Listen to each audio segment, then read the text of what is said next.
প্রিয় শিক্ষার্থীরা, আশা করি তোমরা সবাই ভালো আছো। প্রোগ্রামিং এসেনশিয়ালসের আজকে আমাদের 15 নাম্বার লেকচার, আর আমরা এই 15 নাম্বার লেকচারেও ব্যবহারিক অংশ নিয়ে আলোচনা করব। আর আজকের এই ব্যবহারিক ক্লাসটা আমাদের জন্য অনেক ইম্পর্টেন্ট, কারণ আজকের এই 15 নাম্বার লেকচার থেকেই একটা বা দুইটা কোশ্চেন তোমাদের পরীক্ষাও আসতে পারে। তো খেয়াল করো, এখানে আমরা দিয়েছি বৃত্তের ক্ষেত্রফল বের করার পাইথন প্রোগ্রাম, বর্গক্ষেত্রের ক্ষেত্রফল, রম্বসের ক্ষেত্রফল। তো আমি যদি এখানে 3টা ইনক্লুড করছি, তো এরকম যতগুলা ক্ষেত্রফল আছে আশা করি যদি একটা বা দুইটা ভালোভাবে বুঝতে পারো তাহলে সবগুলারই অ্যান্সার করতে পারবা। এবং সর্বশেষ একটা কোশ্চেন রাখছি, দেখো যে ফারেনহাইট তাপমাত্রাকে সেন্টিগ্রেডে রূপান্তরের পাইথন প্রোগ্রাম। এটা আমি 3 স্টার দিয়ে রাখছি, কারণ এই কোশ্চেনটা এবারকার জন্য অনেক ইম্পর্টেন্ট একটা কোশ্চেন। তো আমি চেষ্টা করব এই 4টা কোশ্চেনেরই আজকে সলভ দেওয়ার জন্য। তো আমরা আজকে যে প্রোগ্রামগুলো করব সেই প্রোগ্রামগুলো ডিরেক্টলি অনলাইন যে প্ল্যাটফর্মটা ছিল, যেটা আমি গত লেকচারে দেখিয়েছিলাম, তো সেখানে করব। তাহলে আমাদের প্রোগ্রামগুলো করার জন্য আমরা সর্বপ্রথম যে কোনো একটা ব্রাউজার ওপেন করি। ওকে, আমি গুগল ক্রোম ইউজ করলাম এখানে। তো গুগল ক্রোমের এই সার্চ অপশনে আমরা লিখব onlinegdb.com, লিখে এন্টার প্রেস করব। তো মূলত আমরা এখানে প্রোগ্রামিংয়ের কোডগুলো লিখব। তো আমি শুরুতে এখানে যা লেখা আছে সবগুলোকে কেটে দিচ্ছি। তো এখন খেয়াল করো, যেহেতু আমি পাইথন প্রোগ্রাম তৈরি করব বা পাইথনের প্রোগ্রাম লিখব, সেহেতু আমরা এই যে ডান পাশে যে ল্যাঙ্গুয়েজ আছে এখান থেকে এই ল্যাঙ্গুয়েজটাকে সিলেক্ট করে নিব পাইথন 3। ওকে, তো আমরা এখানে এখন প্রোগ্রামের কোডগুলো লিখতে পারি। তো আজকের লেকচারে আমাদের সর্বপ্রথম কোশ্চেনটাই হচ্ছে বৃত্তের ক্ষেত্রফল বের করার পাইথন প্রোগ্রাম। তাহলে একটু খেয়াল করো তো যে এই বৃত্তের ক্ষেত্রফল বের করার জন্য আমরা কোন সূত্রটা অ্যাপ্লাই করতে পারি। আমরা কিন্তু অলরেডি এর অ্যালগরিদম এবং ফ্লোচার্ট পড়ে আসছি, যেখানে আমরা বৃত্তের ক্ষেত্রফলের সূত্র হিসেবে পাই আর স্কোয়ার এই সূত্রটাকেই ব্যবহার করছি। তো দেখো, বৃত্তের ক্ষেত্রফল নির্ণয়ের সূত্র যেহেতু পাই আর স্কোয়ার, যেখানে আর হচ্ছে বৃত্তের ব্যাসার্ধ, আর পায়ের মান যেহেতু ফিক্সড বা কনস্ট্যান্ট মান, তো সেই ক্ষেত্রে পায়ের মান তুমি ইনপুট নিলেও হবে, ইনপুট না নিলেও হবে। তাহলে খেয়াল করো, আমি ফার্স্টে একটা ভেরিয়েবল নিব আর নামে, কারণ আরকে আমরা রেডিয়াস বা ব্যাসার্ধ বলতে পারি। তো সংক্ষেপে আমরা শুধুমাত্র আর লিখলাম, রেডিয়াস না লিখে। তো তোমরা যদি চাও যে রেডিয়াস লিখবা তাহলে তাও লিখতে পারো। ওকে, তাহলে আর নামের একটা ভেরিয়েবল নিলাম ইকুয়াল। তো শুরুতে আমরা কি করব, একটা এই আরটাকে ইনপুট নিব। তোমরা অলরেডি এইগুলো সম্পর্কে জানো, যেহেতু আমি ব্যবহারিক অংশের উপরে অলরেডি 2টা লেকচার আপলোড করছি। তো সেক্ষেত্রে এই ইনপুট, ডাটা টাইপ এগুলো নিয়ে মোটামুটি তোমরা বেসিকটা জানছো। তো এখন দেখো, আমি এই বৃত্তের ব্যাসার্ধটাকে এখানে ইনপুট নিতেছি। তো বৃত্তের ব্যাসার্ধ হিসেবে আরকে আমরা ভেরিয়েবল হিসেবে ধরছি, এটাকে আমরা ইনপুট নিব এবং কি এর ভিতরে একটা মেসেজ শো করাবো। ধরো মেসেজটা দিলাম আমরা এরকম, please inter your radius. Okay, please inter your radius মানে দয়া করে তোমার বৃত্তের ব্যাসার্ধটা তুমি ইনপুট করো বা এন্টার করো। ওকে, তাহলে খেয়াল করো, আমাদের কিন্তু এই যে ভেরিয়েবল আর এই যে ইনপুট, ঠিক এর আগে একটা ডাটা টাইপ ডিক্লেয়ার করতে হয়। তো দেখো, যেহেতু বৃত্তের ব্যাসার্ধর ক্ষেত্রফল বের করব, তো ম্যাক্সিমাম ক্ষেত্রফলই কিন্তু সরাসরি অ্যান্সারটা দশমিক আকারেই বেশি আসে। তো এর জন্য যাতে আমাদের কোনো ঝামেলা না হয়, তার জন্য আমরা ডিরেক্টলি এখানে ফ্লোট নামের যে ডাটা টাইপ আছে সেটাকে ব্যবহার করব, কারণ ফ্লোট ডাটা টাইপের কাজই হচ্ছে দশমিক নিয়ে কাজ করার জন্য। এখন দেখো, এই ফ্লোটের পরে আমি একটা ব্র্যাকেট দিব, আর এদিকে যেহেতু ব্র্যাকেট 2টা আছে, তাহলে লাস্টে আমি একটা ব্র্যাকেট দিয়ে এটাকে ক্লোজ করব। ওকে, তাহলে এখন দেখো, আমি জাস্ট কি করতে পারি, একটা সূত্র ফেলতে পারি, যেমন এ এরিয়া ইকুয়াল পাই আর স্কোয়ার। যেহেতু পায়ের মান 3.1416 ইন্টু আর স্কোয়ার, আমি কিন্তু আর অলরেডি ইনপুট হিসেবে নিছি, তাহলে আমরা লিখবো আর গুণ আর, আর গুণ আর মানে আর স্কোয়ার। তাহলে আমরা এখন প্রিন্ট করব। তো কাকে প্রিন্ট করব, আমরা অবশ্যই এই এরিয়াকেই প্রিন্ট করব, কারণ এই এরিয়ার ভিতরেই কিন্তু এই পাই আর স্কোয়ার যে সূত্র আছে বা এই এরিয়ার ভিতরে এই ক্ষেত্রফলটা জমা থাকবে। তো দেখো, আমি এখন প্রিন্ট করব কাকে, এরিয়াকে প্রিন্ট করব। ওকে, তাহলে আমরা লিখি এখানে এরিয়া। এখন যদি এই প্রোগ্রামটাকে আমরা রান করি, একটু খেয়াল করো, দেখো এখানে আমাদের কিন্তু শুরুতে একটা মেসেজ দিছে যে প্লিজ ইন্টার ইয়োর রেডিয়াস। তো ধরো আমি বৃত্তের ব্যাসার্ধ দিলাম 20, তাহলে আমাদের অ্যান্সারটা কি হতে পারে খেয়াল করো। দেখো, আমাদের অ্যান্সার আসছে 1256.64। তার মানে আমাদের এই বৃত্তের ক্ষেত্রফল কিন্তু এখানে 1256.64 আসছে। তো একইভাবে দেখো আমি যদি এটাকে আবার রান করি, খেয়াল করো, ওকে, আমি যদি এখন অন্য একটা মান দেই, ধরো আমি একটা মান ছোট মান দেই, মান দিলাম 5, বৃত্তের ব্যাসার্ধ দিচ্ছি আমি 5, তো ইন্টার প্রেস করলে দেখো আমাদের মান আসছে 78.54। কারণ এই বৃত্তের ক্ষেত্রফলে যেহেতু পায়ের মান আছে একটা দশমিকের মান, এর জন্য প্রায় ম্যাক্সিমাম ভ্যালু আসবে দশমিকে। তো এর জন্য আমরা ডাটা টাইপ এখানে কি ব্যবহার করব, অবশ্যই ফ্লোট ব্যবহার করব। তো এখন দেখো আমি যদি এরকম চাইতাম যে এই 78.54 আগে একটা মেসেজ শো করবে, যেমন ইওর এরিয়া ইজ, মানে তোমার ক্ষেত্রফল হচ্ছে এত, তাহলে কিন্তু জিনিসটা দেখতে আরও ভালো লাগতো। তাহলে সেক্ষেত্রে আমরা কি করতে পারি, যেহেতু আউটপুটে শো করবে তার জন্য আউটপুটের কমান্ড হচ্ছে আমাদের যে এইটা। তো এই আউটপুটের যে ফাংশন আছে, এই ফাংশন এরিয়ার এই ভেরিয়েবল এরিয়ার আগে আমরা ডাবল কোটেশন ইউজ করব, করে এর ভিতরে আমাদের সেই মেসেজটা লিখে দিব, ইওর এরিয়া ইজ, এবং কি এরিয়ার আগে অথবা ডাবল কোটেশনের পরে একটা কমা দিয়ে দিব। দেখো এখন যদি এটাকে আমি রান করি, একটু খেয়াল করো, দেখো আমাদের কিন্তু এখানে একটা মেসেজ দিচ্ছে এখন, প্লিজ ইন্টার ইউর রেডিয়াস। তো আমি এখন যদি একটা মান দিই, ধরো 20 দিয়ে যদি আমি ইন্টার প্রেস করি, তাহলে দেখো আমাদের কিন্তু এখানে একটা মেসেজ শো করছে যে ইওর এরিয়া ইজ 1256.64। তো দেখো এই সেম প্রোগ্রামটাই যদি আমি পায়ের মানটা আলাদাভাবে ডিক্লেয়ার করে দিতে যাই, যেটা আমরা অ্যালগোরিদমে দেখছিলাম, তাহলে সেক্ষেত্রেও কিন্তু হবে। যেমন আমি যদি এখানে লিখে দেই পাই ইকুয়াল 3.1416, এবং এই এরিয়ার ভিতরে এই যে মানটা দিছিলাম আমরা, তাহলে এই মানটাকে এখন চেঞ্জ করে যদি আমরা লিখে দিই এখানে পাই, তাহলে কিন্তু আমাদের অ্যান্সার রাইট। কারণ এই পাই আমরা এখানে ডিক্লেয়ার করে দিছি, আর পায়ের মান যেহেতু 3.1416, তো সেহেতু আমরা এখানে পাই লিখলে এই 3.1416টা পেয়ে যাবে। তো এখন দেখো যদি এই প্রোগ্রামটা আমি আবার রান করি, দেখো প্লিজ ইন্টার ইউর রেডিয়াস ধরো দিলাম আমি 14, ইন্টার প্রেস করি, দেখো আমাদের অ্যান্সার চলে আসছে যে ইউর এরিয়া ইজ 615.75 বর্গ। তো আশা করি তোমরা বৃত্তের ক্ষেত্রফল নির্ণয়ের প্রোগ্রামটা ভালোভাবেই বুঝতে পারছো। তো এখন দেখবো আমরা আমাদের পরবর্তী যে প্রোগ্রামটা ছিল বর্গক্ষেত্রের ক্ষেত্রফল নির্ণয় করার পাইথন প্রোগ্রাম। তো এখন চিন্তা করো তো যে বর্গক্ষেত্রের ক্ষেত্রফল নির্ণয় করার সূত্রটা কি, কারণ তুমি যদি সূত্র পারো তাহলে অবশ্যই প্রোগ্রামটা এখন তৈরি করতে পারবা। আমরা জানি বর্গক্ষেত্রের ক্ষেত্রফল বের করার সূত্র হচ্ছে ক্ষেত্রফল ইকুয়াল টু বাহু স্কোয়ার।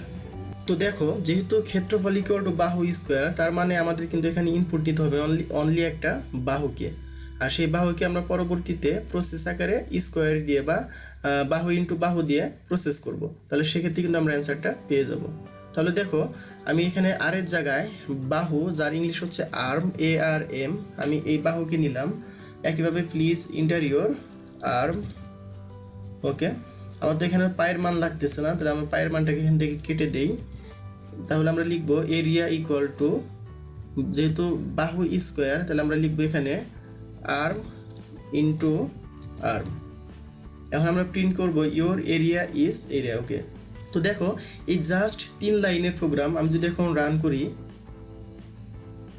দেখো আমার কিন্তু এখানে একটা মেসেজ দিচ্ছে যে প্লিজ ইন্টার ইউর আর্ম, মানে দয়া করে তোমার যে বর্গক্ষেত্রটা আছে তার একটা বাহুর মান তুমি এখানে ইনপুট করো, এরকম একটা মেসেজ শো করেছি আমি। ওকে, তাহলে একটা মেসেজ দিই আমি এখানে, ধরো আমি একটা বাহুর মান দিলাম 20, তাহলে আমাদের অ্যান্সারটা কত আসছে এখানে, যে ইওর এরিয়া ইজ 400। কারণ আমরা জানি যে বর্গক্ষেত্রের এক বাহুর মান যদি 20 দেই, তাহলে অবশ্যই তার অ্যান্সার 400 আসার কথা, কারণ 20 স্কোয়ার করলে 400 অ্যান্সার আসে। তো দেখো অনলি এই 3 লাইনের একটা প্রোগ্রাম পরীক্ষায় রচনামূলক হিসেবেও আসতে পারে। তো তোমাদের যে সবচেয়ে বড় কথা হচ্ছে যে যখন প্রোগ্রাম আসবে পরীক্ষায়, রচনামূলক হিসেবে আসুক আর সংক্ষিপ্ত হিসেবে আসুক, সেক্ষেত্রে শুধুমাত্র এই প্রোগ্রামিংয়ের কোডগুলো লিখলে হবে, তোমাদের আউটপুট দেওয়ার দরকার নেই। তাহলে দেখো যদি বর্গক্ষেত্রের ক্ষেত্রফল নির্ণয়ের পাইথন প্রোগ্রাম আসে, তাহলে লিখবা যে প্রোগ্রাম লিখে জাস্ট এই 3টা লাইন লিখে দিবা। আশা করি তোমরা এই প্রোগ্রামটা বুঝতে পারছো। তো আমাদের আজকের লেকচারের পরবর্তী প্রোগ্রামটা হচ্ছে রম্বসের ক্ষেত্রফল নির্ণয় করার পাইথন প্রোগ্রাম। তো প্রিয় শিক্ষার্থীরা একটু খেয়াল করো তো রম্বসের ক্ষেত্রফল নির্ণয়ের সূত্রটা কি। আমরা কিন্তু জানি যে রম্বসের ক্ষেত্রফল নির্ণয়ের সূত্র হচ্ছে হাফ গুণ কর্ণদ্বয়ের গুণফল, অর্থাৎ রম্বসের কর্ণ থাকে 2টা।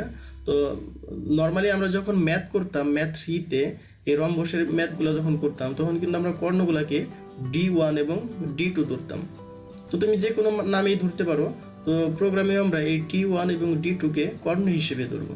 তাহলে দেখো, যেহেতু আমরা জানি হাফ গুণ কর্ণদ্বয়ের গুণফল, তার মানে আমাদের ইনপুট নিতে হবে দুইটা কর্ণকে, কারণ হাফের মান তো ফিক্সড, এই মান তো আর চেঞ্জ হবে না। তো হাফের মান ইনপুট না নিলেও হবে।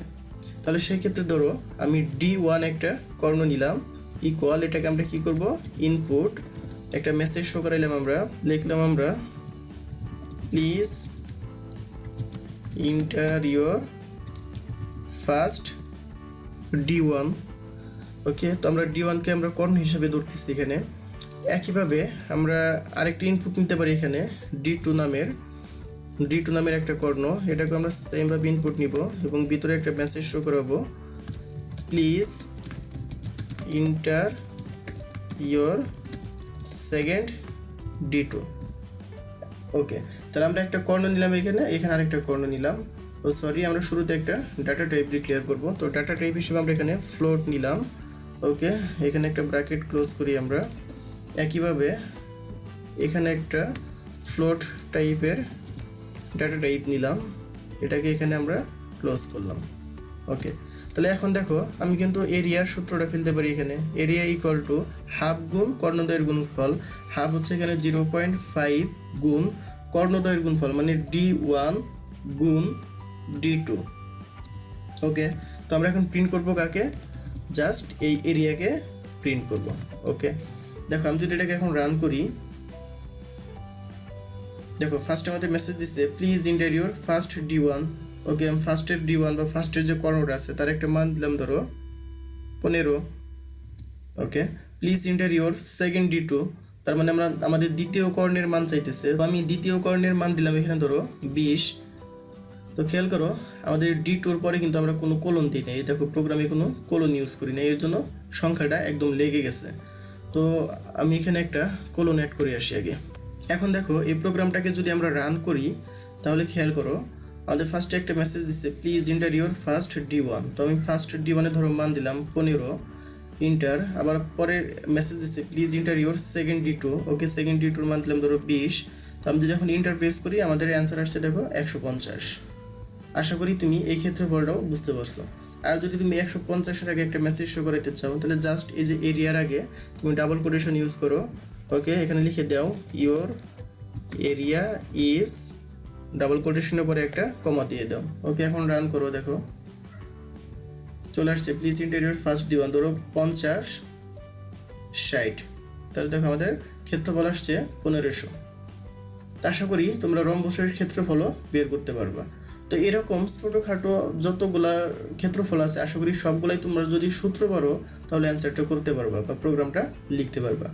তো আমাদের আজকের লেকচারের সর্বশেষ একটা কোশ্চেন আছে, সেই কোশ্চেনটা হচ্ছে ফারেনহাইট তাপমাত্রাকে সেন্টিগ্রেডে রূপান্তর করা। তো আমরা এখন দেখব ফারেনহাইট তাপমাত্রাকে কিভাবে সেন্টিগ্রেডে রূপান্তর করতে পারি। তো শুরুতে আমি এখানে আরেকটা ইনপুট নেব এখন ফারেনহাইটের জন্য। তাহলে আমরা এখানে ইনপুট নেই ফারেনহাইট, বা আমি সংক্ষেপে F নিলাম, তোমরা পুরোটাই লিখে নেবা ফারেনহাইট ইকুয়াল টু। তো ফারেনহাইট তাপমাত্রা সেটা দশমিকেও হতে পারে, যেমন হতে পারে 104.6 ফারেনহাইট। তো সেক্ষেত্রে আমি এখানে ফ্লোট টাইপের ডাটা টাইপ ইউজ করলাম।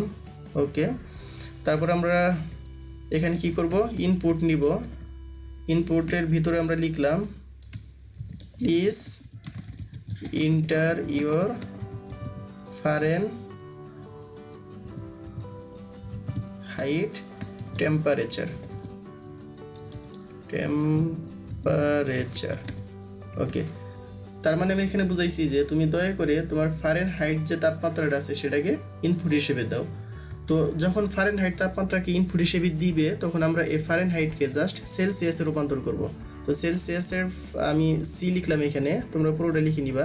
তো সি ইকুয়াল টু আমাদের সূত্রটা হচ্ছে F-32 ভাগ 1.8।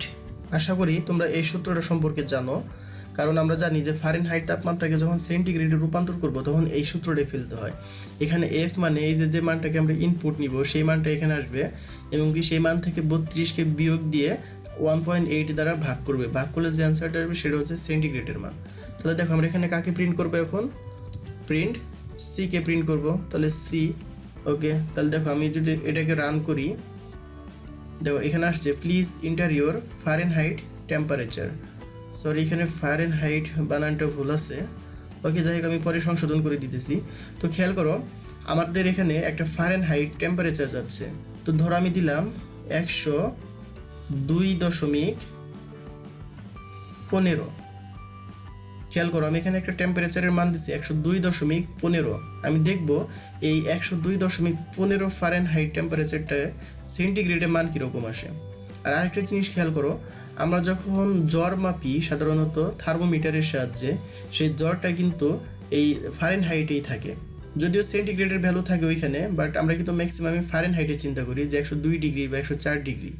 তো খেয়াল করো, ধরো 102 ডিগ্রি যখন জ্বর থাকবে, তখন এই 102 ডিগ্রির জ্বরকে আমরা যখন সেন্টিগ্রেডে রূপান্তর করবো, তাহলে তার কত ডিগ্রি সেন্টিগ্রেড হতে পারে তাপমাত্রাটা। তো দেখো আমি যখন ইন্টার প্রেস করবো, তখন আমাদের অ্যান্সার আসছে 38.97 সেন্টিগ্রেড। অর্থাৎ কারো শরীরে যদি 102 ডিগ্রি ফারেনহাইট তাপমাত্রায় জ্বর থাকে, তো সেই জ্বরটা যদি সেন্টিগ্রেডে আমরা হিসাব করি, তাহলে আসবে 38.97 সেন্টিগ্রেড। তো তুমি যদি এই অ্যান্সারের আগে একটা মেসেজ শো করাইতে চাও এরকম যে ইওর সেলসিয়াস টেম্পারেচার ইজ, তো সেক্ষেত্রে জাস্ট এই সি এর আগে ডাবল কোটেশন লিখে দিবা এখানে ইওর সেলসিয়াস, ইওর সেলসিয়াস